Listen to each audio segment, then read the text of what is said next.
Hi, my name is Sophie and I'm very happy to be here today with Amy to discuss some global mobility trends. So, Amy, tell me, what are you seeing at the moment in the global mobility area? Thank you, Sophie. So, I think what we're seeing is a change in the whole global mobility environment. Historically, there's always been a need for employees to move around the world and for employers to deliver to their international clients employee solutions.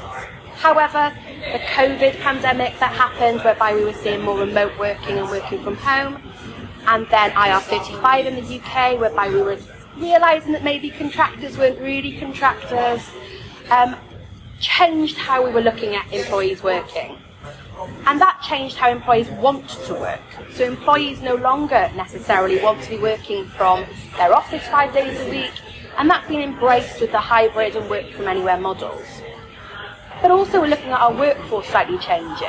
So we've gone from having a workforce that was very used to working 5 days a week, working very long hours, relocating to their place of work, to now having a millennial workforce who really value having that work-life balance, which means potentially working from overseas or from different places.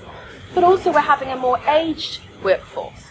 So you're seeing employees who are starting to go into retirement, who are maybe wanting to have a more fluid working arrangement, so maybe working from home, maybe working from family overseas, working from their holiday homes for extended periods of time as they wind down towards retirement. So we're just seeing a change in how our workforce is set up and how they want to work and how they're looking at the way that they work. So we're really moving from an employer-led global mobility way of working to now an employee-led way of working. And what's the difference between the two of them? What is an employee-led and what is an employer-led? So, I think when we're looking at employer-led requests, we're looking at there being a business need for employees to be relocating or moving. So we would see it in secondments, we'd see it in long-term assignments, whereby the business was asking an employee to relocate or to move. And there would be a benefit to the business in doing that, and employees would generally be compensated for that.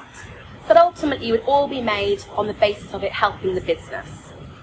With employee-led requests, really it's for the benefit of the employees. It's quite rare that actually it benefits the business. It's the employee asking for these requests and saying, well actually this would make my working environment better, my working life better. So it's a slight twist. And what is the types of employee-led requests that you see? What kind of types? Yeah, well I think you can sort of split them into two predominantly. The first one are these workations that we're seeing. So employees who are taking a 2-week holiday with their family and then saying, can I tack on then a week of working? So their family get to enjoy 3 weeks away and they are able to spend that 3 weeks abroad, but then taking that week to do a bit of work as well. So generally that's a relatively easy way, an arrangement that can be accommodated by an employer without a significant outlay of spend. There are general considerations you always need to think about, but generally that's an easier policy to implement. The second is working abroad more generally, and that's a little bit more complicated for an employer. And this is where we're seeing businesses look to put time limits in place. So 30 days, for example, has become pretty general. We don't really know where this 30 days has come from, but that's become a general policy that employers are putting in place. But over both of those types of arrangements, you're starting to consider things that you wouldn't have considered when it was an employer-led request. So when it was an employer-led request, things like corporate tax just wouldn't have been a consideration because you would be moving those employees to work for the benefit of a local entity. When you're looking at these arrangements, you might not have a local entity, and almost certainly the employees aren't working for the benefit of the local entity. So that's a new consideration that you maybe wouldn't have thought about before. So the way global mobility teams, HR and legal are looking at these arrangements has to change as well. Okay, and what are other challenges in relation to those employee-led requests? Well, I corporate think taxes, well, any other. Exactly. Well, you've always got the same things that you're thinking about. You're going to be thinking about corporate tax and permanent establishment. You're going to be thinking about income tax, social security, immigration, regulatory, data, IP, employment law.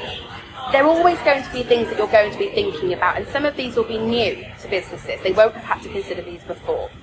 And that means you're having to work more collaboratively with other areas of your business. So whereas you might have had a global mobility team or a HR team or a legal team who dealt with these issues on their own, because they were relatively straightforward or they had a very clear framework of how they were approved, now you're going to have a more case-by-case analysis. You're going to have to consider the costs involved with considering all of these, and also working closely with maybe your group tax teams, working with your finance divisions, working with your HR and legal. So you're going to need to have more input. So those challenges can be addressed, but it does require a little bit more work and a lot more thought. Oh, interesting. So, looking at all this, how do you see the future? Well, I think the reality is, as remote working is here to stay, I think there's some studies that show there's been a 160% increase in remote working in the last 10 years. So that is not going to go anywhere. We're going to continue to see this. We're going to continue to see certain sectors like the tech industry who are absolutely flying with this remote work model and working from anywhere globally model. So I think it's not going to go anywhere. If anything, we're going to see much more of these arrangements. But I think we're also going to see a lot more of the location-agnostic working, whereby a company might have offices in France, Spain, Italy, the UK, but no longer requires their employees to be in those locations at all. As long as they can maybe fly in once a month, maybe for a team meeting, or even once a quarter, they don't really mind where these employees are globally. And that opens up a huge recruitment base and talent pool for diversity as well. But brings the challenges we spoke about. So it might be that you're having to invest in looking at how you're going to deal with this international workforce model and strategically long plan how that's going to work. But then you'll make savings in potentially not having as many locations or office space, etc. So that becomes a more long-term strategy requirement and things you need to think about more long-term. So that was very interesting, Amy. Thank you very much for this talk, because I learned a lot, and I hope everybody else as well. Thank you. Thank you.